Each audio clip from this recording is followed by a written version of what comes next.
Welcome back to the deep dive. Today, we are buckling up for a trip to a galaxy far, far away, but, and I want to be very clear about this right off the bat, we are steering clear of the usual space opera tropes. Oh, absolutely. We aren't here for the high-octane space battles or the elegant lightsaber duels that usually define this universe. It really is a massive shift in tone.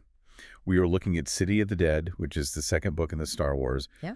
Galaxy of Fear series by John Whitman. Yeah. And honestly, if you went into this expecting, a jaunty adventure, A fun romp with the Arranda kids. yeah, you are in for a rude awakening, a very rude awakening. Absolutely.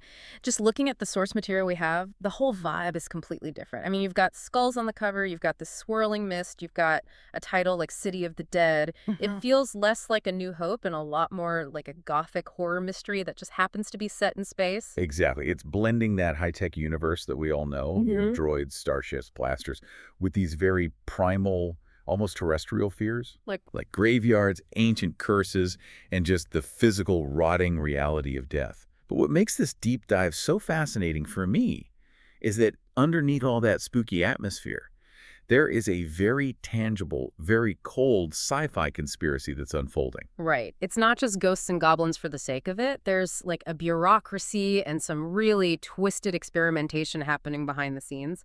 So our mission today is to unpack exactly what is happening on this planet called Necropolis. We need to figure out what's motivating the key players, and that includes a certain bounty hunter whose reputation definitely precedes him. Oh, yes. And we really need to understand this shadow organization that's just referred to as Project Starscream. Project Starscream is the thread. It's the thread that ties this whole mess together. It's the engine that's running just beneath all the horror. So maybe grab your glow rod and a warm blanket, because it is definitely going to get chilly. Let's start with the source material overview. We are working with the first 7 chapters and the prologue of the book. And just to ground everyone, I think we should establish who our eyes and ears are in this story. Because the perspective, it matters immensely here. We are following Zak and Tash Arranda. These are the kids, and they aren't just some random adventurers. They are survivors of Alderana. That is the crucial detail. It's everything. They haven't just lost their parents, they have lost their home, their culture, their entire world has just been wiped out. They're currently under the guardianship of their uncle, Hool. Okay, let's talk about Uncle Hool for a second. He's a Shido, right? A shapeshifter. Yes, a shapeshifter.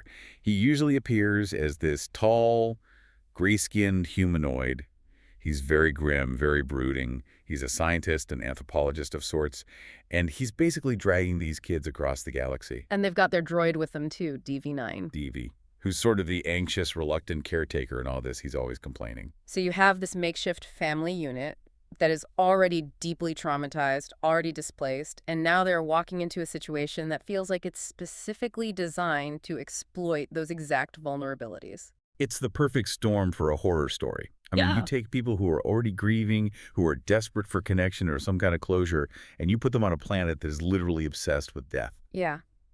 But before we even get to the planet, we have to talk about the puppet master.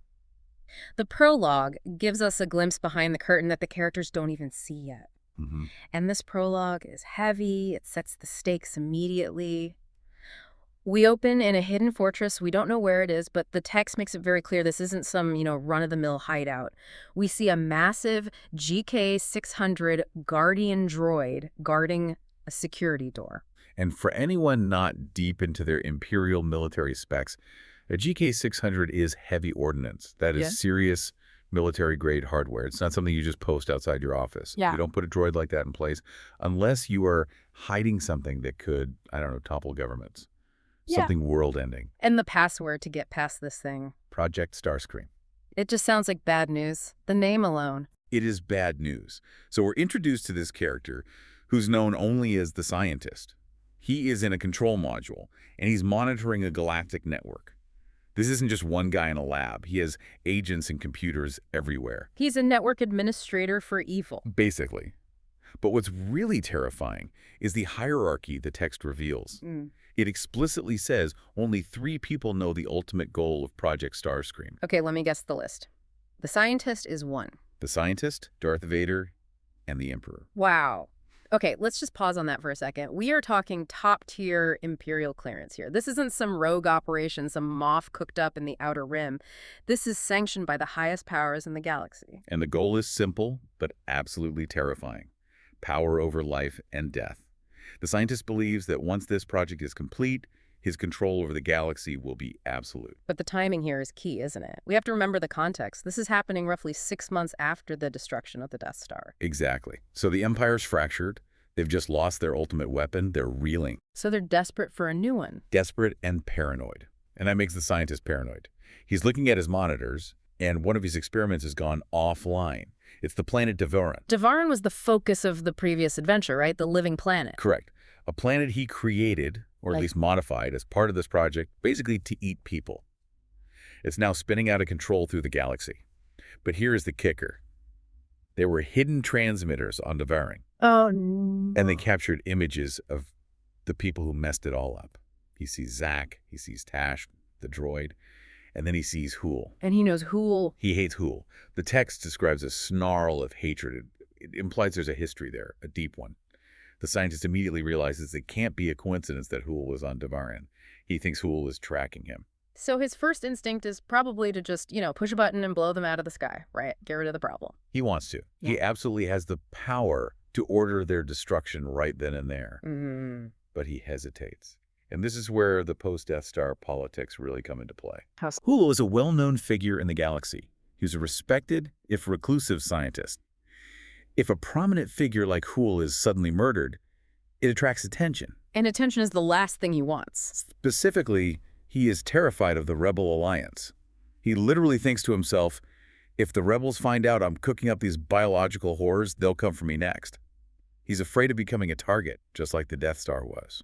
So he has to be subtle. He can't just send a Star Destroyer. He needs an agent on the ground, someone disposable. Exactly. And that's when he calls it the secondary antagonist. And wow, what an entrance. The scientist pulls up a video screen and we meet a man with a horribly scarred face. Dr. Evazan. Dr. Evazan. A face only a mother could love, and even then, probably not. This guy is a legend in all the worst ways. He is. And if you follow the lore, you know Evazan is the guy from the Mos Eisley Cantina. The one with the pig-nosed friend who accosts Luke. The I have the death sentence on 12 systems guy. That's the one. But here, we see him as a scientist. A mad one. He's impatient, he's arrogant. He actually tells the scientist, I'm tired of working for a faceless man. He threatens to take his experiments and sell them to the highest bidder. Which seems like a spectacularly bad move when your boss has a direct line to Darth Vader. A very, very bad move. So the scientist steps out of the shadows just enough to reveal his face to Evazan, and Evazan is shocked. We don't see the face, but Evazan's reaction tells us this is someone hugely significant. He's put in his place. Oh, yeah. And then the scientist drops the threat. Finish your experiments immediately, or I'll feed you to my Cyborian battle dogs. Cyborian battle dogs. I do not want to meet those. No, you do not. So Evazan is now under extreme pressure. He has to finish his work, and he has a new order. Destroy Hool, but do it quietly. And Evazan says he has the perfect cover. He mentions a local superstition. That sets the stage beautifully. Yeah. The villain isn't just going to shoot Hool. He's going to use the planet's own folklore to cover up an assassination. It's a clean hit if everyone thinks a ghost did it. Exactly. So the trap is set. Now let's pivot to our heroes, or I should probably say our victims. Section 2 here is all about displacement and grief. We open with Zak, and he's having a rough night. It's a heartbreaking opening, really. We are right inside Zak's head. He wakes up to a tapping sound on his window, and for a second, just one hopeful second, he thinks he's back in his room on Alderaan. He thinks the last 6 months, the destruction of his planet, the running, all the danger, he thinks it was all just a bad dream. That flicker of hope is so painful. He's thinking, Mom and Dad are alive, I'm home, everything is normal. And then he goes to the window. He expects to see his backyard or maybe the sunlight of Alderaan. Instead, he just sees deep space. Talk about a reality check. I mean, it's a nightmare manifest. His entire room is just floating in the void. And then the tapping continues. He looks down, and a dead gray hand rises up into view. Ugh. This is where the horror elements really kick in hard. Yeah. It's his mother and his father. They are floating outside the window, completely dead, with empty sockets for eyes, and they ask him the one question that haunts every single survivor. Why did you leave us behind? Yeah. Zak, why did you leave us behind? It's just heavy. That isn't just a spooky ghost story. That is his own subconscious screaming at him. It's that concept of ambiguous loss, isn't it? He never saw them die. The planet just exploded. So there's this part of him that can't process the finality of it. Exactly. It establishes the central emotional conflict of the entire book. It's survivor's guilt, pure and simple. Zak feels like by surviving, he somehow abandoned them. And this vulnerability, this specific grief, is exactly what the planet Necropolis is going to exploit later on. The villains aren't just attacking his body, they are attacking his grief. He wakes up screaming, and thankfully it was a dream. He's actually on a bunk on the Millennium Falcon. Right. And we get this amazing little cameo roster here.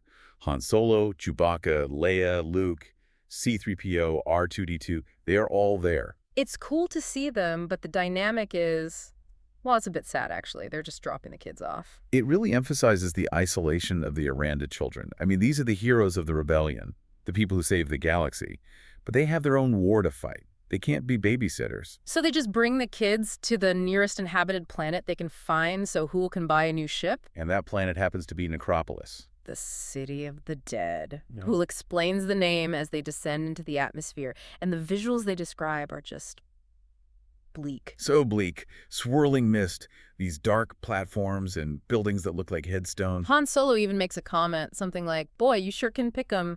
It's gloomy. It's depressing." And as the Falcon takes off, you really feel that sense of abandonment. The engines roar, the ship vanishes into the mist, and the kids are left on this wet cobblestone landing pad with their grim uncle and a complaining droid. They are truly on their own now. And then comes the welcome wagon. Or maybe I should say, the welcome coffin. Oh, chuckles. Yeah, the mummy greeting. This is a great bit of world building that really sets the tone for the local culture. They're walking down this dark alley and they see these open coffins just standing upright against the walls. Which is already creepy. Very creepy. And suddenly, figures wrapped in gray shrouds start to stagger out of them. Zak freaks out. Naturally. I mean, who wouldn't? He pushes one and the mummy just falls over and grunts. It turns out it's all a costume. It's a ritual. See, this is where that cultural anthropology aspect really kicks in. Hool is immediately fascinated, but Zak is justifiably terrified. You have an entire society that dresses up as the thing they fear the most in order to ward it off. It's a very primal psychological defense mechanism. Yeah. And we meet two key locals here. First, there's Pylam. He's the master of Sam. Master of Ceremeds. What a job title. I know, right? It basically means he's in charge of all the burial rituals. He explains that they dress up as the dead to scare away any evil spirits that strangers, like our heroes, might bring with them. He calls it mocking the spirits. So the idea is if you pretend to be dead, then death itself will just pass you over. And he takes it very, very seriously. He's a true believer. But it's also incredibly inefficient, isn't it? I mean, their droid, DV9, points this out later. Most advanced worlds in Star Wars use disintegration or cremation. Right. Burying bodies in the ground on a planet that has been inhabited for thousands and thousands of years. The logistics of that are a nightmare. Where do you put them all? It's a ticking time bomb of biomass. You are literally building your city on top of layers and layers of the dead. It's not just a superstition, it's a public sanitation crisis waiting to happen. And Karen, the local boy they meet, he was one of the other mummies, he even jokes about it. He says something like, yeah, it's crowded, but no one has complained yet. Karen seems like the perfect foil to Pylam. Pylam is the fanatic, the grim traditionalist. Karen is the cynic. Exactly. Karen admits he's just doing it because his parents made him learn all the traditions. He thinks it's fun to scare visitors, and he instantly bonds with Zak over this. But it's through Karen that we learn the foundational myth of Necropolis, the legend of Sycorax. This seems really important. What's the story there? So Sycorax was a witch who lived ages and ages ago. She claimed she could bring back the dead.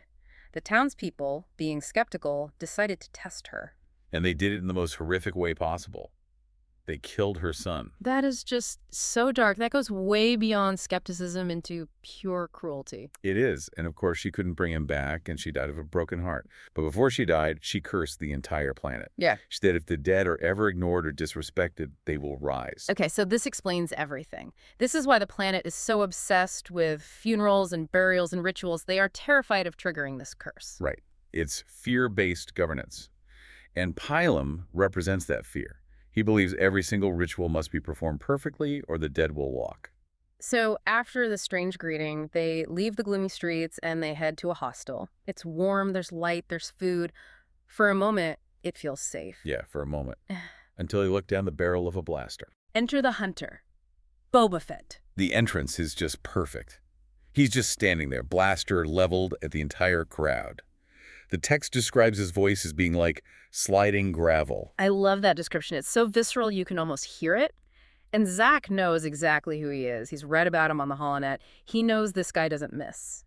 We need to pause on Fett for a second here because he represents a completely different energy than the rest of the book. How do you mean? The book is all spooky, it's mystical, it's foggy. Fett is hard edges, he's technology, and he's brutal pragmatism. He just cuts through all that atmosphere like a knife. So why is he even there? He's not after the kids, surely. No, not at all. He's hunting a ghost. Or, so it seems at first. He tells everyone in the room a very strange story. He says he killed a criminal named Nishaz Mit, collected the bounty. But a week later, he heard the guy was seen walking the streets again. So he had to come back and kill him again, for the same price, I assume. Chuckles. Probably. Which Fett just finds strange. Yeah. Doesn't believe in ghosts for a second. He suspects a man named Dr. Evazan is responsible. And he pulls up a hologram of Evazan.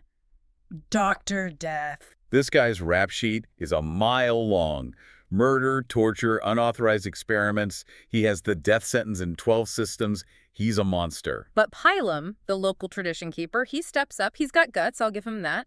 He stands up to Boba Fett, and he tells Fett, "You're wrong. It's not science. The dead are rising because we've forgotten the old customs." And Fett's response is just one perfect word. Ridiculous. He is a man of very few words. He dismisses the superstition entirely. He's a pragmatist. He hunts bounties, not ghosts. But this sets up the central conflict of the whole story. Is it the curse of Sycorax? Or is it Dr. Evazan's twisted experiments? Supernatural versus scientific. Right, so Hool goes off to try and find a ship, and he tells the kids to stay put, which in the history of storytelling means the kids are definitely not going to stay put. Never. It's an ironclad rule. So Zak and Karen are hanging out eating dinner. Karen even sets aside a portion of his food for the dead. Another one of those superstitions he laughs at but still follows anyway. Just in case. Just in case. And then later that night, the peer pressure kicks in. Karen and his buddies show up and start throwing rocks at Zak's window. It's a classic I dare you scenario. They challenge Zak to go into the cemetery at midnight.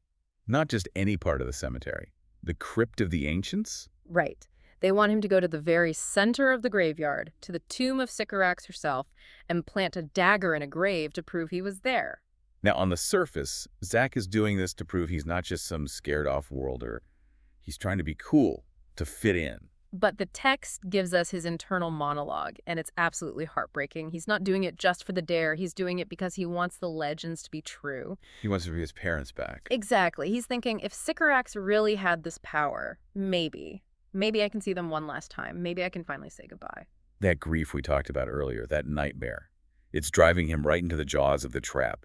He desperately hopes the superstition is real. So he sneaks out. He climbs down the side of the building using these gargoyles as handholds, which is a nice gothic touch. And he meets the other boys. They head to the cemetery gates. The atmosphere here is just thick, literally. The mist is everywhere. Karen calls it the paths of the dead. He gives Zak a cloak and a glow rod, and he warns him about boneworms. Boneworms. Just the name alone makes my skin crawl. This is a detail that really stuck with me. These aren't just like earthworms. They are specifically attracted to heat and vibration. And they don't eat flesh. They go straight for the bone marrow. It essentially turns the ground into lava, as the book puts it. You cannot stand still. Which adds this physical urgency to the spiritual terror.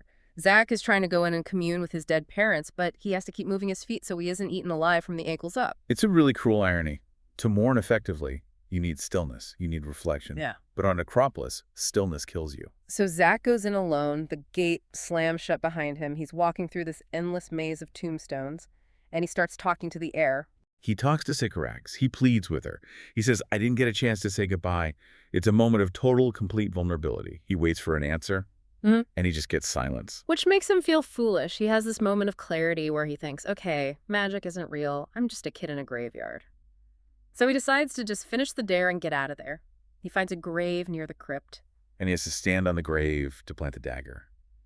And the text specifically notes that the ground feels soft. Oh, no. It says squishy. Stop. That texture description is hideous. He imagines his weight pressing down on the coffin lid below. He takes a breath, and he plunges the knife into the dirt. And that's the moment the horror movie officially starts. The ground shudders. A hand reaches up out of the dirt. A gnarled white hand. And Zak runs. I would run. I think we'd all run. Absolutely. And he sees not just one hand, but two full zombies crawling out of the earth. Gray skin, slack jaws, tongues like dead worms. This is where the book really leans into the genre. These aren't vague spirits. These are reanimated corpses chasing him. He's running for his life, he loses his cloak, he's terrified, and then he hears a voice calling his name. It's Karen. He thinks he's saved. He runs toward his friend's voice in the mist. He finds a figure slumped against a headstone. But it's not the rescue he was hoping for? No, not at all. He peers closer. It's Karen. And he's dead. His eyes are wide with horror, and there's this red liquid dripping from his mouth. And a voice says, he's dead, and it looks like you're next. Dr. Evazan steps out of the fog. This is the reveal. The monster isn't a ghost. It's the scarred scientist from the hologram. And he's holding something called crypt berries. The red liquid. So this explains the death. It's poison. It is. Evazan explained that he needs fresh subjects for his experiments. Karen was a subject. Now Zak is the next subject. He grabs Zak, forces his mouth open, and starts squeezing the berry juice into it. It's just incredibly violent and disturbing. He's poisoning a child just to use his body for experiments. Well, Zak is gagging. He's trying not to swallow. And then one single word cuts through the darkness. Evazan. Boba Fett has arrived. I love how Fett operates here. He doesn't scream. He doesn't run in guns blazing. He just says the name. Calmly. And Evazan, who is a complete coward, drops Zak and dives behind a tombstone. He knows who Fett is. He knows he's in deep trouble. Zak scrambles over to Fett, trying to thank him, but Fett is just ice cold. He just says silence, and he pushes Zak face down into the dirt. Remain here. Fett is in professional mode. He stalks off into the dark to hunt. Poor Zak is just lying there in the dirt right next to his dead friend with these boneworms starting to crawl on his hand. It's a deeply traumatizing sequence of events. He flicks a worm away, and then he feels cold metal on his back. Evazan has circled back around. He grabs Zak again, and he uses him as a human shield. This is the standoff. Evazan has a blaster pressed to Zak's back. He starts taunting Fett, who's just a silhouette in the mist. He says, "You let me backtrack you. You're overrated." And Fett is just standing there, motionless, not saying a word. Evazan gets cocky. He gets arrogant. He walks right up to Fett, still holding Zak. He pokes Fett in the chest with his blaster, and then clap. The armor falls apart. It's empty. It was a decoy, a scarecrow, a suit of armor propped up on a tombstone. Which is just brilliant. So while Evazan was monologuing to a suit of empty armor, where was the real Fett? Behind him, Fett shoots from the shadows. Evazan falls. That is such a pro move. It's perfect characterization. It shows exactly why Fett is the best. He didn't just outgun Evazan, he completely outsmarted him. He used Evazan's own ego against him, knowing he would want to gloat. So the villain is down, Zak turns around, and Fett is standing there in just a jumpsuit. No helmet. A very rare sight. But he doesn't let Zak look at his face for long. He orders Zak to hand him the helmet backwards, without looking. Zak obeys. He hears the helmet hiss and snap into place, and only then is he allowed to turn around. Fett is already back to business. He records the death for the bounty. Termination of Dr. Evazan confirmed. He is utterly, completely detached from the horror of the situation. Zak tries to thank him again. He says, "You saved my life." And Fett's reply is just iconic. "Thanks are inappropriate, you were incidental." Ouch, you were incidental. Meaning, I didn't save you because I care about you. I saved you because you were in the way of my target. It perfectly encapsulates Boba Fett. He is not a hero. He's a predator who just happened to kill a worse predator that was threatening you. So just after this, the cavalry finally arrives. Hool, Tash, Devi, and Pylam come rushing in. Zak is safe, but he is frantic. He's shouting, "Karen is dead! The dead are rising!" And here is where the mystery, instead of being solved, actually deepens. Right, because everyone sees Evazan's body. So Hool immediately says, "See? It was a criminal. A scientific explanation. Case closed." But then Pylam sees the red stain on Karen's mouth and says, "See, crypt berries. The boy disturbed the dead and poisoned himself. It's a curse." They are both rationalizing everything away to fit their own worldview, but Zak saw zombies before Evazan showed up. Exactly. This is the crucial point. Zak stabbed the grave, and then the dead rose. Evazan appeared after that had already happened. But no one believes him. No one. Hool just calls the zombie claims ridiculous. Pylam blames the curse for everything, but then refuses to dig up the graves to check because it would be sacrilege. So we are left with this massive disconnect. The scientific explanation that Evazan was just drugging people to look like zombies doesn't explain the rotting corpses Zak saw crawling out of the earth before Evazan even arrived on the scene. And we, the listeners, we know something that Hool doesn't. We know about the Yeah. prologue. We know about the scientists in Project Starscream. So let's synthesize all of this. What we have here is a story that is balancing hard sci-fi, genetic experiments, droids, bounty hunters, with pure supernatural gothic horror. And it uses that balance to explore this theme of belief. Pylam is a fanatic. He sees everything as a curse. Hool is a scientist. He sees everything as a crime or a natural phenomenon. And Zak is the only one who has seen the actual truth, but because he's a traumatized child, nobody believes him. Yeah. And the so what here is pretty chilling when you think about it. Yeah. If you dismiss local legends as just superstition, you might get eaten by a zombie. But if you blindly follow tradition like Pylam, you might miss the man with the needle who's hiding in the fog. It also really highlights the danger of grief.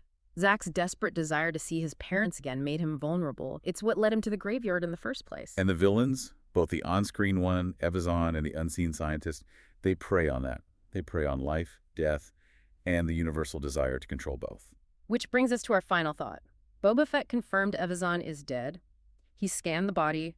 The bounty is collected. The immediate threat is gone. But remember the prologue. The scientist, Evazan's boss, said his ultimate goal was power over life and death. He was monitoring Evazan's experiments. So here is the question for you to mull over. If Dr. Evazan, Dr. Death, was working on reanimation, and if his boss has the power to control life and death, is Evazan's death actually the end? Or is it just the beginning of a new and far more successful experiment? Sleep tight. Good luck with that.